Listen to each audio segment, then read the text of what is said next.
2024 was a great year for parkour videos, be it training montages, travel films, or full-on parkour projects. But there were a good few that stood out from amongst the rest, so join me as we look at the top 10 parkour films of 2024. Before we get into this, can I just put out a quick disclaimer? This list has been compromised from purely my own opinion. I'm in no way a professional editor or filmmaker, and you might ask, what gives me the right to comment and rank other people's projects?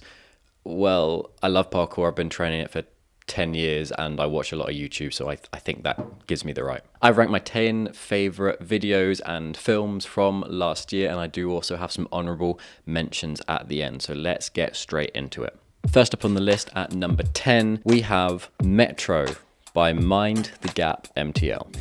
How lucky they are to have a place like that to train freely at pretty much any time. Metro was nicely edited and in my opinion had just enough transitions, effects, masks and overlays for it not to be overloaded with them. There was a nice mix of different styles of parkour, and a lot of the angles they used to film were pretty creative. There was also a sort of mysterious feel to the whole film I really liked, and a common phrase which is perfect to describe Metro is short but sweet.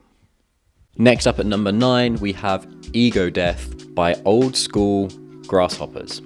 Now, right from the start, this film catches your attention. The intro is engaging, intriguing, and surreal at certain points. I don't want to spoil too much, but the storyline, let's call it, is consistent all the way through, and it finishes with an equally engaging, intriguing, and surreal outro, which leaves you with questions, but not necessarily in a bad way. My favorite thing about this film is that as the storyline progresses, so does everything else. The movement gets more difficult and impressive, whilst the pace of the video gets faster and the music more upbeat and heavy.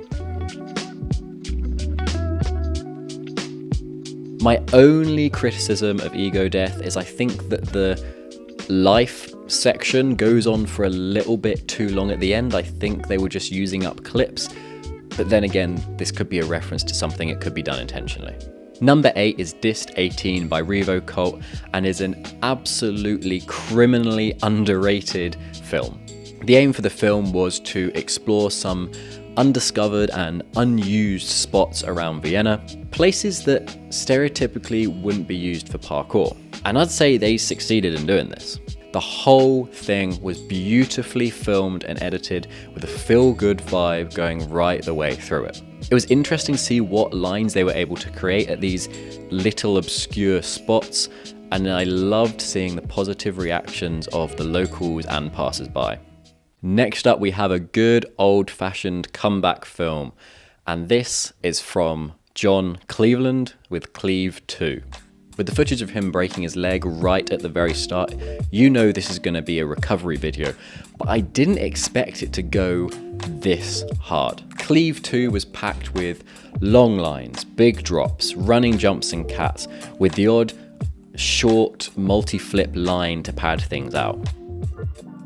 It was amazing to see what John was capable of doing within 1 year of his injury. Another little addition to the video that I like is the appreciation he's showing to everyone that supported him throughout his recovery. Most videos just have a little thanks for all the support text at the very end or the very start, but John went a step further and included screenshots and screen recordings of all the messages and videos he got to support him during his recovery period. And he added the thanks for all the support text as well at the end. It was a nice little touch to the whole thing. Number 6 is from my current favourite female parkour athlete, which is Camila Stefaniu with Canvas. Now, the intro to this I do have mixed feelings about. It was nice to have all the night and dark footage all in one place, but like the movement didn't go with the music, but it also did at the same time. It was a bit of an uneasy intro to me personally, but it could just be me and this could have been done intentionally. It's like art, everyone sees it differently. The main bulk of the film was absolutely lovely to watch. It was nice to see that Camila was able to replicate her style of parkour at a whole variety of different locations. I know that an aim of parkour is to adapt to your environment, but it seems like a lot of people just get stuck in one location or one type of spot, be it rooftops or certain heights of walls. Whereas in Canvas, there were roofs, pipes, low walls, high walls, fences, trees, and a whole lot more. None of the movement looked clunky or unnatural. It was clean and creative. We are now halfway there, and at number 5 on the list, we have 11+1 by Nico van Hol. What can I say about this film? It is a prime example of the phrase, don't let them know your next move. It's comprised of 11 long, incredible lines, each unique in its own way, and at many points, when you think he's gonna do the obvious thing, he does something completely different. Instead of a swing cast, which is what most people do in this scenario, he does this weird swing splat Kong. This lâché that looks like it's going to be a pre with the most perfect stick just suddenly acts as a changes direction, and he keeps continuing with the line. And of course, it's unbelievable how he was able to link this toe hang, bat hang move so cleanly into this line. Yes, each line is long, but they're also smooth, with no pauses, no stutter steps or stumbles, none of that. I absolutely love it. Gatecrasher from Point A Parkour is next up on the list. This film followed 8 female athletes through 3 cities across Europe in 3 weeks, and it is an absolutely incredible film to watch. Not only does the film showcase the incredible talent that these women have, it also goes into depth about the struggles and the mental battles that they and parkour athletes across the world have when they train.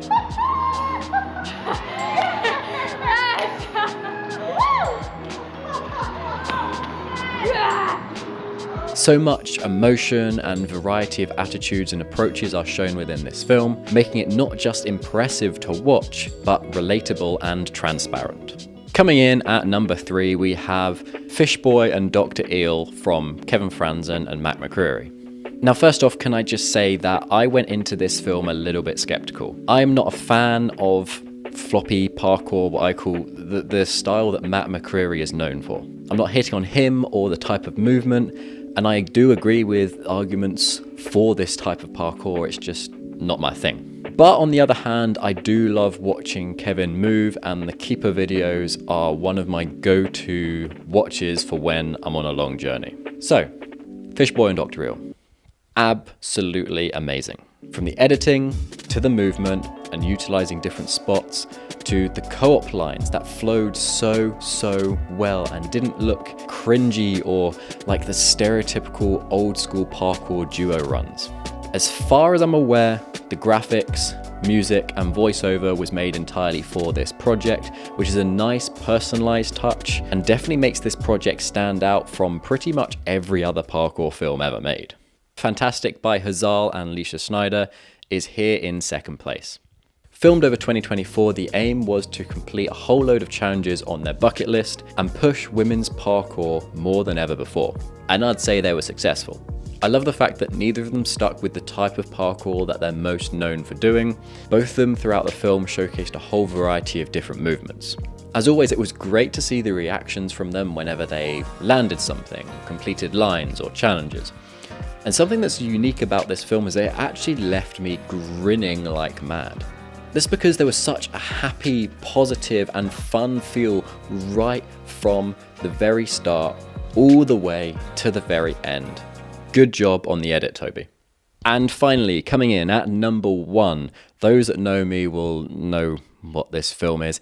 It is Strain from Tom Uzer.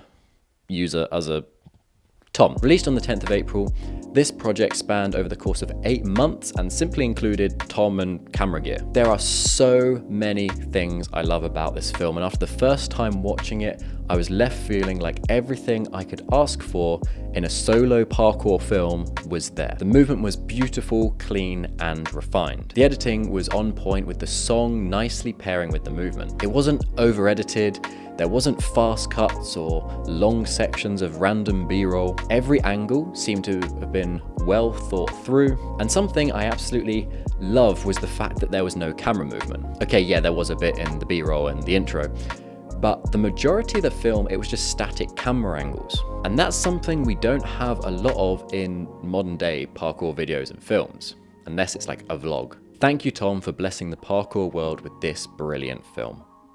Now for some honourable mentions that didn't make it into the top 10. In no particular order, we have Between the Lines, Sanni Vesterin, Rush, Anti-Thrust, Foreign Exchange, Scruffy, Fields of Joy by Turfcam, Spewin' by Imagine Theta, Clam Hands by Juice Boys, and Too Fun by Daniel Harrison Bregman. Thank you for watching my 10 favourite parkour films from 2024. If you missed any, or you think that a film in my top 10 should be somewhere else, then feel free to comment it down below. In my next video, we'll be taking a deep dive into the failure of Parkour Generation's Scotland expansion. See you around.